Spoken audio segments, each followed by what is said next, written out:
Bismillahirrahmanirrahim.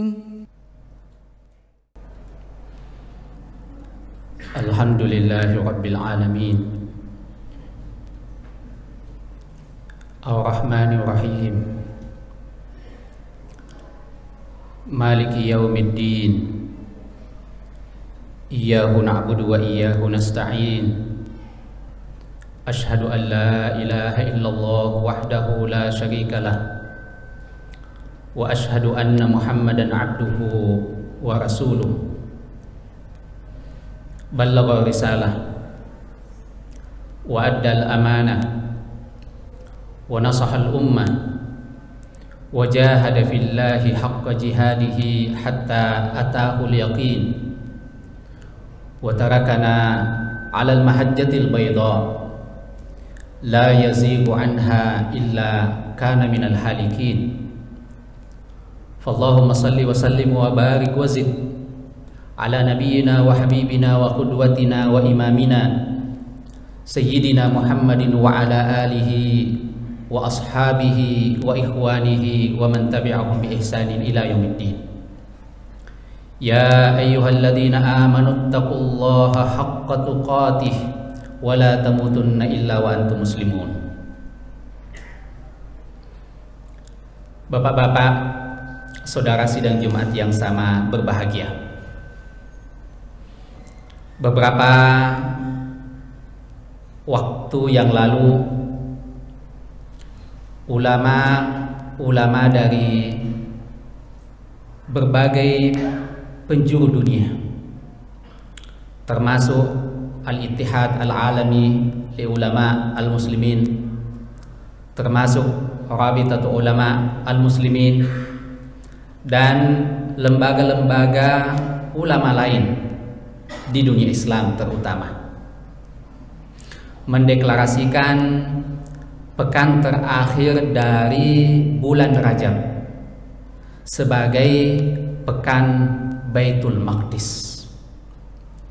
Kebetulan hari ini, hari Jumat, adalah tanggal 28 Rajab, merupakan pekan terakhir dari bulan Rajab sebelum kita memasuki bulan Sya'ban dan insya Allah memasuki bulan Ramadan. Kenapa ulama-ulama kita dari seluruh dunia itu menyerukan agar supaya pekan terakhir dari bulan Rajab ini dijadikan sebagai momentum bagi kita umat Islam menyegarkan kembali keberpihakan perjuangan kita untuk pembebasan Baitul Maqdis. Bapak-bapak, saudara sidang Jumat yang sama berbahagia. Kalau kita perhatikan ajaran agama kita yang merupakan rujukan kehidupan, kebahagiaan serta keselamatan kita di akhirat, maka ayat-ayat Al-Quran dan hadis-hadis Nabi Sallallahu Alaihi Wasallam menempatkan Baitul Maqdis dan Al-Masjidil Aqsa di tempat yang sangat tinggi. Di bulan Rajab seperti ini, sebagian saudara kita biasa memperingati perayaan mengenang peristiwa besar yang pernah terjadi pada diri baginda Rasulullah Muhammad Sallallahu Alaihi Wasallam, yaitu peristiwa Isra dan Mi'raj.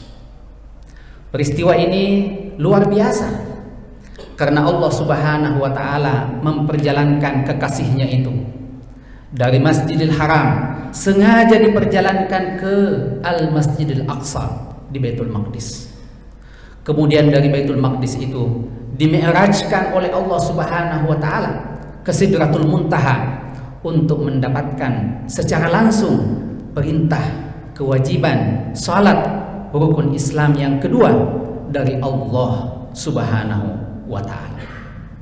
Peristiwa ini diabadikan oleh Allah Subhanahu wa taala di dalam Al-Qur'an. Subhanalladzi asra bi 'abdihi lailan minal masjidil haram ilal masjidil aqsa alladzi barakna haulahu linuriyahu min ayatina. Yang menarik dari ayat itu bahwa Allah Subhanahu wa taala mengingatkan kita bahwa Al-Masjidil Aqsa itu terletak di sebuah negeri yang diberkahi oleh Allah Subhanahu wa taala. Sebagian orang bertanya, apakah benar negeri Syam, apakah benar Palestina, apakah benar Baitul Maqdis adalah negeri yang penuh berkah? Padahal kita menyaksikan konflik, perang, penjajahan yang terjadi di sana. Maka semestinya kita membaca ayat itu bukan dengan kacamata kita yang hidup di penghujung zaman ini. Semestinya kita membaca berkah yang diingatkan oleh Allah Subhanahu wa taala itu dalam rangkaian sejarah panjang di mana Allah Subhanahu wa taala pernah mengutus nabi-nabi di negeri tersebut dan bahkan menyelamatkan Nabi Ibrahim dan Nabi Lut ketika Allah Subhanahu wa taala memerintahkan mereka untuk menuju ke Baitul Maqdis di Palestina itu. Kemudian belasan abad yang lalu ketika Rasulullah sallallahu alaihi wasallam mengembangkan dakwahnya keluar dari jazirah Arab, maka negeri-negeri pertama yang mendapatkan cahaya Islam bahkan kemudian menjadi penjaga-penjaga Islam adalah kaum muslimin yang tinggal di negeri Syam, adalah kaum muslimin yang tinggal di Palestina, adalah kaum muslimin yang tinggal di Baitul Maqdis. Maka jangan sampai kita mengukur keberkahan Allah Subhanahu wa taala kepada negeri tersebut hanya karena kita hidup di abad ke-21 ini, sementara kita lupa bahwa ribuan tahun Allah Subhanahu wa taala telah melahirkan dari negeri itu hati-hati yang beriman kepada Allah Subhanahu wa taala dan menyembah hanya kepada Allah Subhanahu wa taala. Bapak-bapak, saudara sidang Jumat yang sama berbahagia. Kalau Baitul Maqdis dan Al-Masjidil Aqsa memiliki kedudukan yang sangat tinggi seperti itu, maka mari kita lihat bagaimana realitasnya hari ini.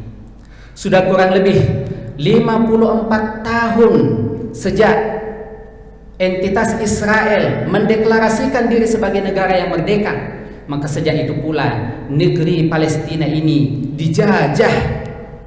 dijajah oleh Yahudi Zionis Israel. Hari ini ada kurang lebih 60 terowongan yang digali oleh orang-orang Zionis demi untuk meruntuhkan Al-Masjidil Aqsa dan untuk membangun Haikal Sulaiman yang mereka karang-karang sebagai sejarah mereka. Sampai hari ini kurang lebih setengah dari penduduk Palestina meninggalkan negeri mereka akibat penjajahan yang dilancarkan oleh Zionis Israel. Betapa jauh kedudukan Al-Masjidil Aqsa dengan realitas Al-Masjidil Aqsa maka pada hari ini. Maka tentunya menjadi kewajiban kita bagi orang-orang yang beriman, sebagaimana Rasulullah SAW dahulu mengirimkan pasukannya untuk membebaskan Al-Masjidil Aqsa, sebagaimana dahulu Umar bin Khattab menerima kunci dari Baitul Maqdis, sebagaimana Salahuddin Al-Ayyubi dahulu membebaskan Baitul Maqdis dan Al-Masjidil Aqsa. Maka menjadi kewajiban dan tugas kita juga hari ini kaum muslimin untuk menegakkan keadilan, untuk menghentikan penjajahan dan untuk menyelamatkan Baitul Maqdis dan Al-Masjidil Aqsa. Pertama dengan doa. Tidak ada sesuatu yang paling mampu mewujudkan tujuan kecuali doa kepada Allah Subhanahu wa taala. Tentu saja dengan doa yang ikhlas, dengan tulus dan penuh keyakinan. Kemudian yang kedua dengan kepedulian. Mari kita hidupkan ingatan kita terhadap Baitul Maqdis. Mari kita sebarkan kepedulian kita kepada anak-anak kita, kepada keluarga kita terhadap Baitul Maqdis. Bahkan kalau perlu, kalau kita ada kemampuan materi untuk itu, mari kita berkunjung ke Al-Masjidil Aqsa. Kemudian yang ketiga dan terakhir adalah memberikan bantuan material untuk perjuangan saudara-saudara kita di sana. Barakallahu li wa lakum fil Qur'anil azim wa nafa'ani Allahu wa iyyakum lima fihi minal ayati wa dzikril hakim wa taqabbalallahu minni wa minkum tilawatahu innahu huwas samiul alim.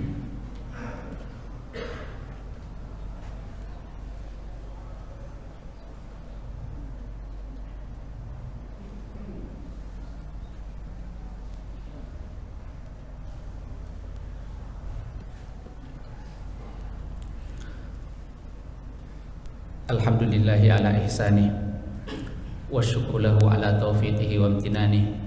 Ashhadu an la ilaha illallah wahdahu la syarika lah ta'ziman li sya'ni wa ashhadu anna Muhammadan abduhu wa rasuluh ad-da'i ila ridwani wa ala alihi wa ashabihi wa ikhwani. Pada hari Jumat seperti ini kita sangat-sangat dianjurkan untuk menghatamkan suratul Kahfi. Rasulullah sallallahu alaihi wasallam bersabda, "Man qara'a surat al-Kahfi fi yaumil jumu'ati adha'a lahu minan nuri ma bainal jumu'atain."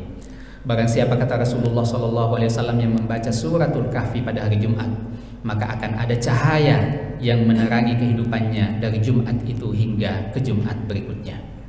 Pada hari Jumat seperti ini kita juga sangat-sangat dianjurkan untuk banyak-banyak menghadiahkan salawat kepada baginda Rasulullah Muhammad sallallahu alaihi wasallam. Rasulullah sallallahu alaihi wasallam mengatakan, "Man shalla alayya wahidatan sallallahu alaihi asyra." Barang siapa yang bersalawat kepadaku, kata Rasulullah sallallahu alaihi wasallam, satu kali saja, maka akan dibalas 10 kali lipat rahmat dari Allah Subhanahu wa taala. Fallahumma shalli ala Muhammad wa ala ali Muhammad kama shallaita ala Ibrahim wa ala ali Ibrahim innaka Hamidum Majid. Allahumma barik ala Muhammad wa ala ali Muhammad kama barakta ala Ibrahim wa ala ali Ibrahim innaka Hamidum Majid. Allahumma ighfir lil mu'minina wal mu'minat wal muslimina wal muslimat al ahya'i minhum wal amwat innaka samii'un qaribun mujibud da'awat ya qadiyal hajat. Allahumma irfa' 'anna al bala wal waba waz zalazila wal fitan ma dhahara minha wa ma batan. Rabbana la tuzigh qulubana ba'da idh hadaytana wa hab lana min ladunka rahmah innaka antal wahhab. Rabbana innaka jami'un nasi li yaumin la raiba fihi innallaha la yukhliful mi'ad. Rabbana atina fid dunya hasanah wa fil akhirati hasanatan wa qina adzabannar. Subhana rabbika rabbil izzati amma yasifun wa salamun alal mursalin walhamdulillahi rabbil alamin.